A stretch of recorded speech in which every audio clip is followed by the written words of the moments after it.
This episode of Trifles is made possible by listeners like you who support us on Patreon and Substack. To learn more, go to patreon.com/trifles or trifles.substack.com. Welcome to Trifles, a weekly podcast about the Sherlock Holmes stories. It is, of course, a trifle, but there is nothing so important as trifles. Yes, the stockbroker clerked, Lady Frances Carfax disappeared, and Bruce Partington planned, but there are so many other details to pick apart in the stories. Pray, be precise as to details. You know the plots, but what about the minutiae? Have you ever wondered what a commissionaire does? Or what a compositor is? Or of the difference between a stevedore and a stoker? You are very inquisitive, Mr. Holmes. It is my business to know what other people don't know. Scott Monty and Burt Wolder will have the answers to these questions and more in Trifles. The game's afoot. Episode 409.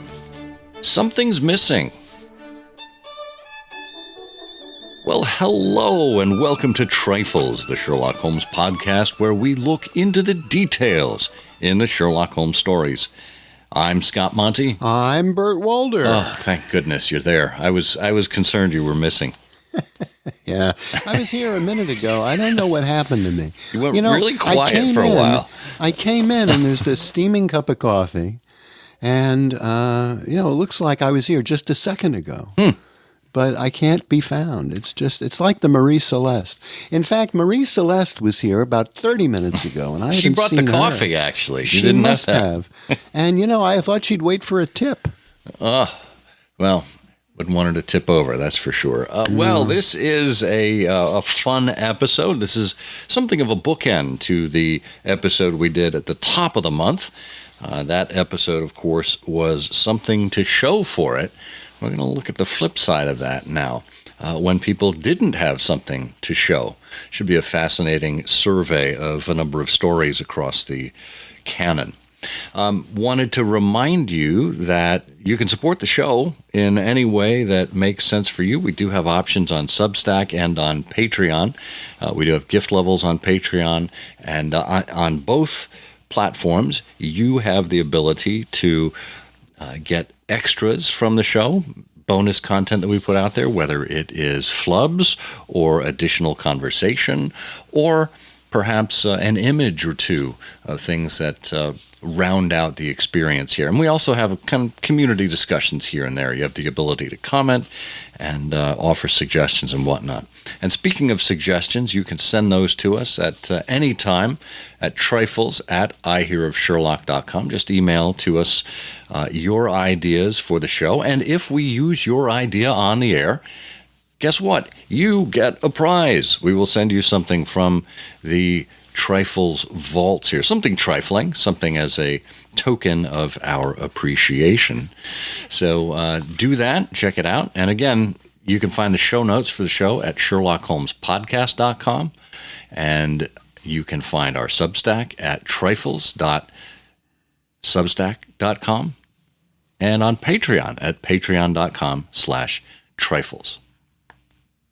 Now, a couple of business items we wanted to get out of the way before we get into the show. And I should have mentioned this before. If you are a supporter of the show, you are automatically entered into a drawing every month for a free back issue of the Baker Street Journal. So, it's that time of the month. It is the last episode of October, and I suppose we need to pull out the prize wheel and give it a big spin. Slowing down and landing on number 8. Number 8. Let's see who that is. Ree. Well, congratulations, Ree. R-I-I. That's what I have from our supporter database here. We'll send you an email just so we make sure that you are notified of it, and we will exchange information and send you a back issue of the Baker Street Journal. So stay tuned for that. And if you'd like to be like Ree, just go to Patreon or Substack. How appropriate that with the theme we've adopted for this episode, we have a winner of which we can say all of the information about them is missing. Missing, exactly. Oh, well, that other piece of business we wanted to get out of the way, it's certainly not missing. We got some listener email from Eric Scase. Eric writes, "Hi, Scott, Bert. In episode 386, you mentioned that people left cities in summer during Holmes's era to escape the heat. Well, there was another reason. Disease. Under the miasma theory of the time, foul air was felt to spread cholera and many other afflictions of urban areas. Hot weather, poor sanitation, and limited personal cleanliness mixed into a great stench. Those who could afford to leave did so. Germ theory began to displace miasma theory in the 1880s, but it took time to gain adherence and to eventually lead to those many, many public works needed to improve city air. The Clean Air and Clean Water Acts of the 1950s and the 1960s in the UK and US, respectively, eventually finished the job and led to more pleasant city summers and winters we enjoy today." Well, there you go. Yeah, very good. And if folks would like some related episodes to Eric's comments there, we would recommend you to episode 166, Infectious Disease, and episode 271, On the Scent with Sherlock Holmes. So those are both worth checking out. Okay, why don't we get into this? Something's missing. Where do we begin with this one? Well, I like to begin with Wisteria Lodge because this is a constant theme throughout the cases of Sherlock Holmes, but the ingenious and interesting thing about the subject is the variations, the differences in the items, the objects, the things that people are searching for that have inexplicably gone missing. And in Wisteria Lodge, I think you have just one of the most wonderful examples of that, because what happens in Wisteria Lodge is that a fellow named Scott Eccles wakes up in the morning after a reasonable day at a place that he's visiting and finds out that his host, his servants, indeed everyone in the house, is gone, and he's the only one there.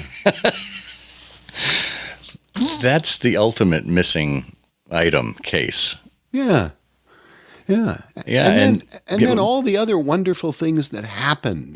They find this sort of shrunken figure in the kitchen, and you've got the involvement of Inspector Baines and other things, and it just seems to be just a baffling mystery that nobody could ever figure out.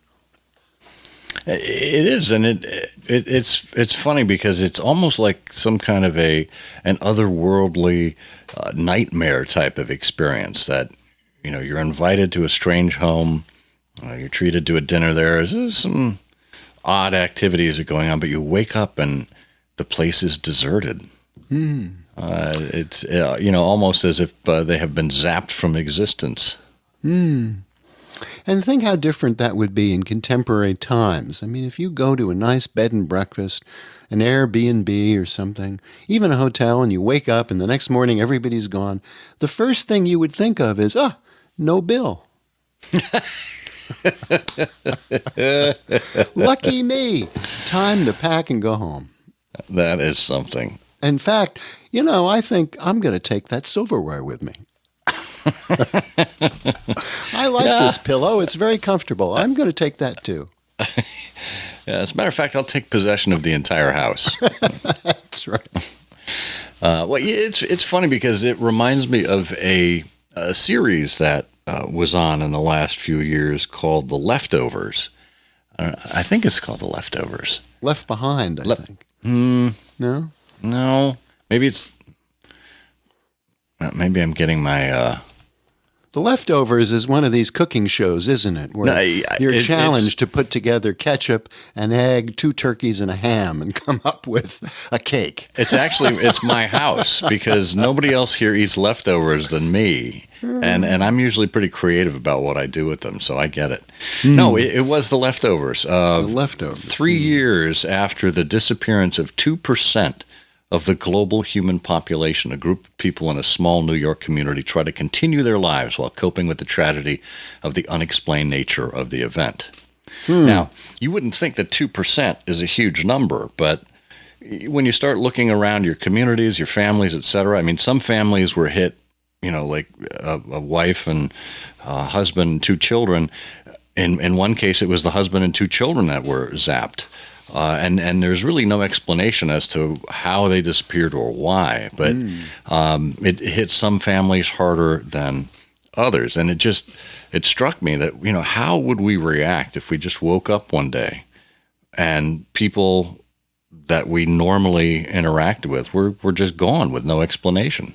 On the other hand, if the top 1% of people in the world disappeared overnight, there would be a great opportunity to build many more bowling alleys in these 10,000 square feet homes. The problem being, of course, that the homes have usually 5 or 6 mile drives you've got to drive down to get to, and a gate. So the issue there would be marketing and transportation. It wouldn't necessarily be any great loss if all of these mansions were suddenly unoccupied. Well, the good news is there would be many available Teslas. So you could use those. I think we're heading for that anyway. I think that's going to happen. We'll see. Well, why don't we get back to the missing things in the canon? I think you pointed out a great one there with Scott Eccles and the missing household. There's another one where there's a main thing missing, a horse. A horse, Silver Blaze, that is predicated on a missing horse. And this horse is important because it is not only a prize-winning horse, but it is scheduled to run in the Wessex Cup, major race. And time is ticking, and the horse must be found before race day. Let it be scratched from the race and fortunes dashed on the rocks. And Sherlock Holmes, of course, is called in and finds out that, the horse isn't truly missing after all. It just was operating in self-defense and wandered around until it was taken care of by a well-meaning neighbor. Well-meaning. Who was that? Silas Brown. Oh, well-meaning, huh? Well-meaning Silas Brown. Downtown Silas Brown. Yeah. Yeah, well, it's a great case. The police suspect Fitzroy Simpson. Holmes knows better. You've got all these motivations. You find out things you'd rather not have found out about Straker, the trainer. And then you find out the completely unexpected murderer. And I don't, no spoiler alerts here, but boy, talk about a least likely suspect. Right. For the murder. That's a great case. Yeah. Even though Conan Doyle knew nothing about racing, and from people who did, he was soon corrected once that story appeared. Yeah, I think he said half the people would have been warned off the turf for life if that actually had happened. Yeah, well, that's a great example. Well, and then there's another one that's sort of reminiscent of other cases in the canon, and that's the second stain. And this is another case where a top secret document that's held by a high-ranking government official has gone missing, and Holmes is called into service again. And it's another opportunity to visit briefly with Mycroft, which, is always very appealing. The nature of the document is never really described in any great detail, but it seems to be a letter involving a foreign potentate and this, that, and the other thing. And oddly enough, the clue that Holmes finally uses to tumble to this is, as you would expect from the title of the story, the position of a particular stain, or where it should be and where it isn't. Yeah. Well, how unfortunate, though, that they had to run into that particular Tate. I mean, if you're going to deal with Tates, the potentate is really the you want the impotent Tates. Those are the ones that are easier to deal with. Potentate. Yeah, well, you can go down to the Tate Gallery if you're in England and get there's a whole bunch of them there. Yeah. Oh, yeah, but it's a great example of the missing document, almost reminiscent of Edgar Allan Poe's the Purloined Letter. The Purloined Letter, which, of course, was right there in the room the whole time. Well, there's a couple of similar stories along that same vein where there are documents that have gone missing. I think probably the most dramatic, well, maybe it's not the most, or the more dramatic, but the Naval Treaty. Here is a school chum of Watson's who writes to him out of desperation for this connection to Sherlock Holmes. Percy Phelps has been in a sick room, essentially, having a nervous breakdown for 6 weeks over this missing naval treaty that his uncle in the Foreign Office entrusted him to copy. And he stepped out for a moment, and he came back, and the document was gone. Where was it gone? Who could have dashed in and taken it? That is the mystery. And Percy is racking his brain out of desperation, trying to figure out who it was, and is stressed out, and just has this nervous breakdown.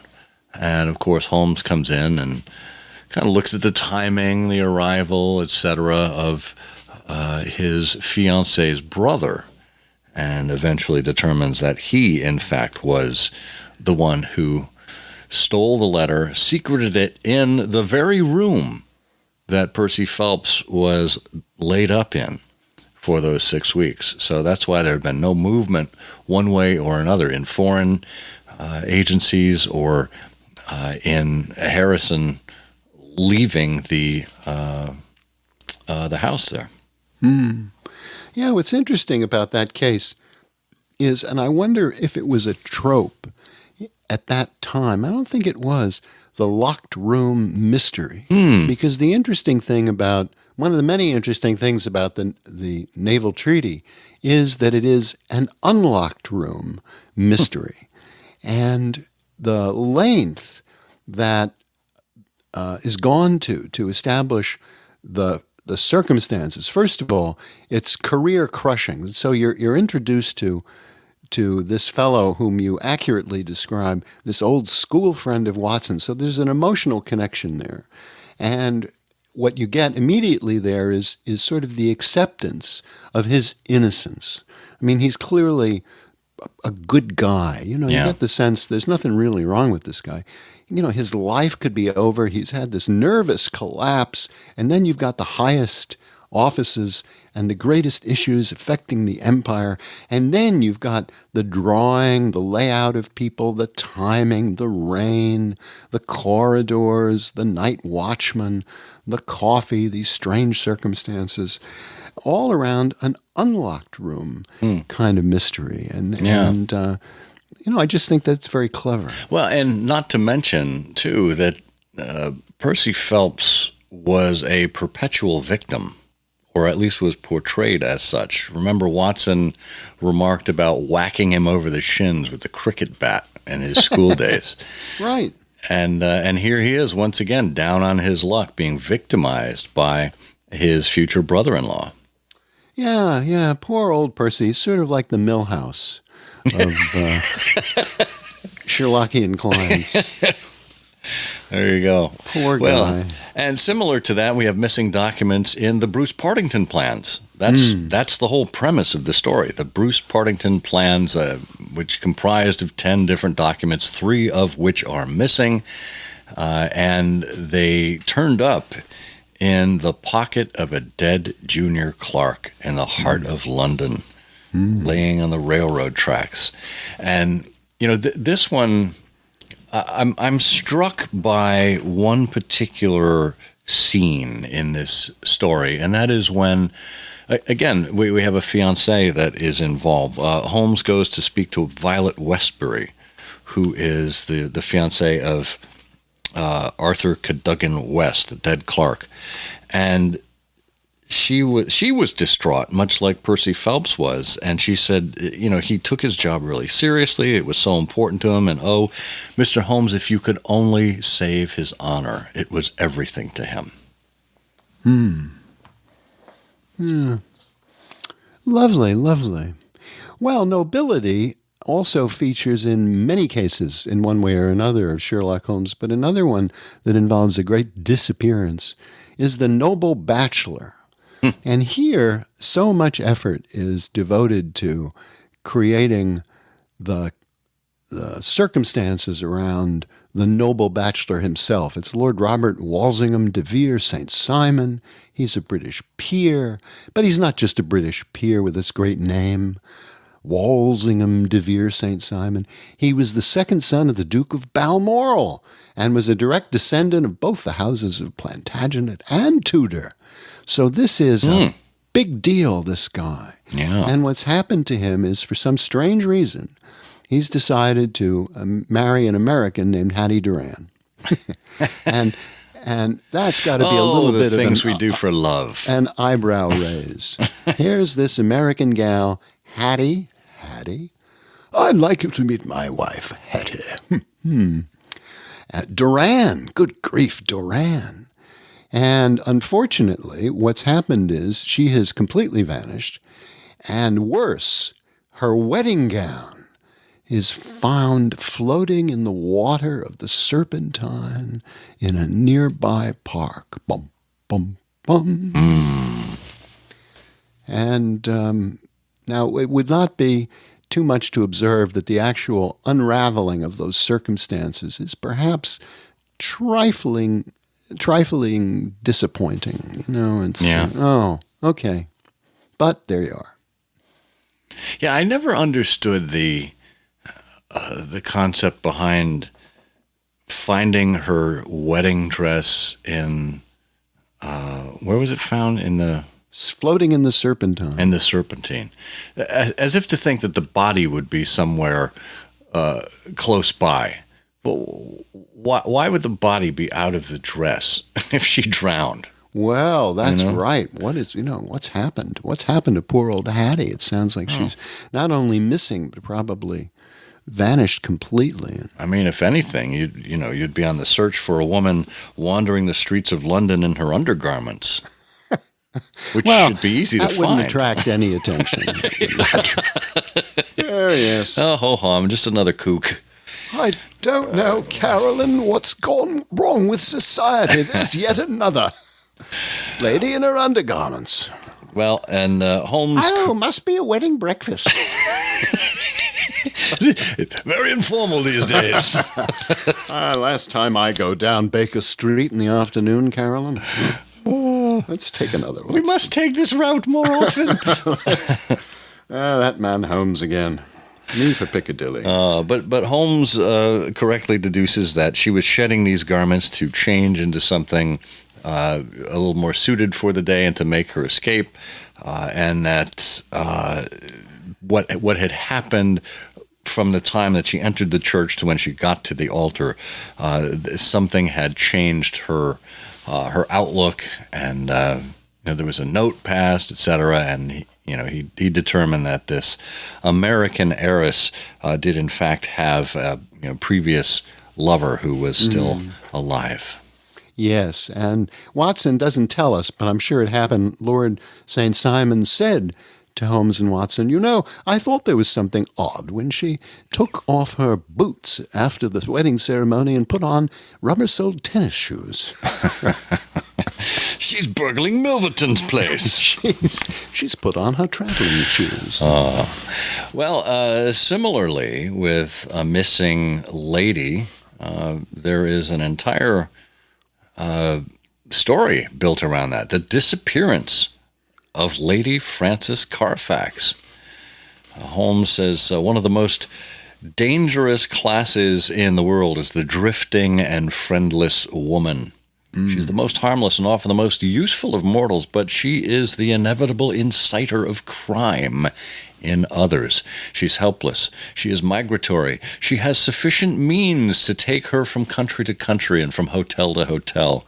She is lost, as often as not, in a maze of obscure pensions and boarding houses. She's a stray chicken in a world of foxes. When she's gobbled up, she's hardly missed. I much fear that some evil has come to the Lady Frances Carfax. See, now in those days, Lady Frances Carfax, think how different the story would be if she knew bartitsu or karate, or she'd even Pilates, if she, or yoga, if she had a little bit more physical wherewithal and sense of self. Yeah, she could have slipped the surly bonds. That's right. That woman is a positive terror, Holmes. I'm sure she's fine. She leaves behind broken boards wherever she goes. No, but poor old Frances Carfax. Well, and then worse, her jewels turn up in a pawn shop. And then, towards the end, someone has ordered a coffin. Uh-oh. And not just any coffin, a double deep. Yes. As opposed to the double wide. That's right. But yeah, deep. She was she was nearly done to death by Holy Peters, who was looking to swindle her out of her belongings. How sad. How sad. Well, and then, speaking of disappearing people, there's the Priory School, in which we have a couple of disappearances here. Just skipping over the wonderful opening that we have for Priory School, what's going on is that Lord Saltire, or Lord Saltire, I always say Salter. Salter. He's 10 years old. He's the son of the Duke of Holderness. And he's gone, but also Sir German Master Heidegger. Heidegger, not done with spending his time at philosophy. Heidegger has gotten on his bicycle, and both he and his bicycle are gone along with this 10-year-old student. Good grief. One wonders if they would have been as concerned about his disappearance if it was Schopenhauer. Nietzsche. Everyone would have been relieved. Yeah, right. Finally.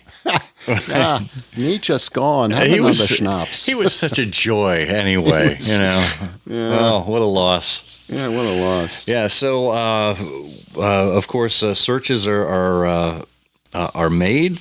Holmes and Watson follow the bicycle trail and eventually determine where they led, and that it was, in fact, the Duke's illegitimate older son who had kidnapped the legitimate heir in some twisted effort to gain his father's love. And I don't know how he could have reasonably gained legitimacy in that situation, but it was clearly a desperate act.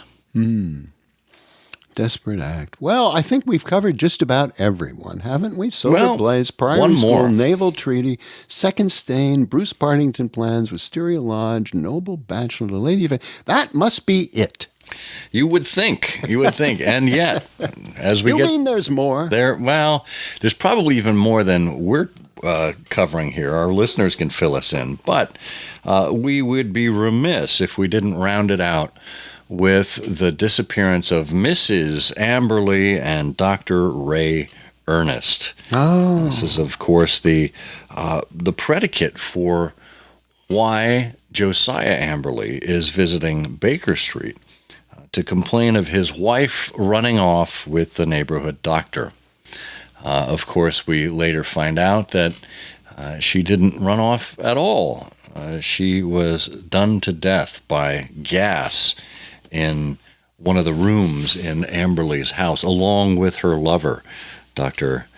Ernest. And were the bodies found, or did Holmes suggest they would be found in in the well out back. Is that, if I'm recalling correctly? Oh, yeah. Holmes, well, it's one of Holmes's suggestions. There's got to be a well on this property, and I'm sure if you take a peek down there, you'll find the water unfit for drinking.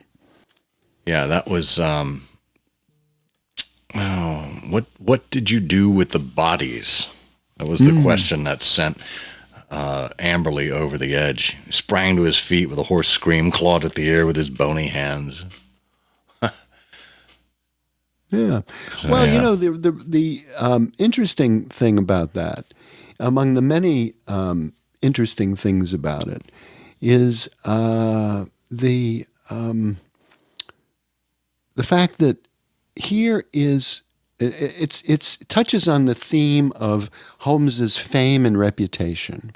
And the wonder is you have all these cases where his methods are being discussed and promoted, and you wonder if they smartened up any criminal who said, I think, boy, when I do this, I need to be worried about fingerprints, or I need to be looking at the soles of my shoes and making sure I don't track any mud in. Well, here's a case of someone who, as Holmes tells you at the end of the case, he says he felt so clever and so sure of himself, he imagined no one could touch him. He could say to any suspicious neighbor, look at the steps I've taken. I've consulted not only the police, but even Sherlock Holmes. And look what it did for him. Yeah. There was one thing, as long as we're on about Trifles. One of the things that clued Holmes in was that there was something scribbled with a purple indelible pencil just above the skirting on the wall. So, in other words, on the baseboard. We dash. That's all. And the inspector says, well, what do you make of that? Well, it's only a foot above the ground. The poor devil was on the floor dying when he wrote it. He lost his senses before he could finish. He was writing, "We were murdered." And he said, that's how I read it. If you find an indelible pencil on the body. Okay, so he didn't finish writing the message, and yet he took the pencil and put it in his back pocket. in his pocket, yeah. It's from the castle. Well, the doctor was very neat. He didn't want to leave a mess. Right. He liked the pencil, too. Yeah. He did. Yeah. Well, all of these missing persons, and let's face it, most of the cases we talked about here are missing persons rather than missing items, are all trifles.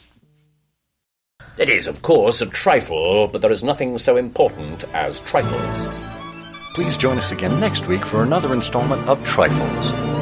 Show notes are available on SherlockHolmesPodcast.com. Please subscribe to us on Apple Podcasts and be sure to check out our longer show, I Hear of Sherlock Everywhere, where we interview notable Sherlockians and share news of the Sherlockian world.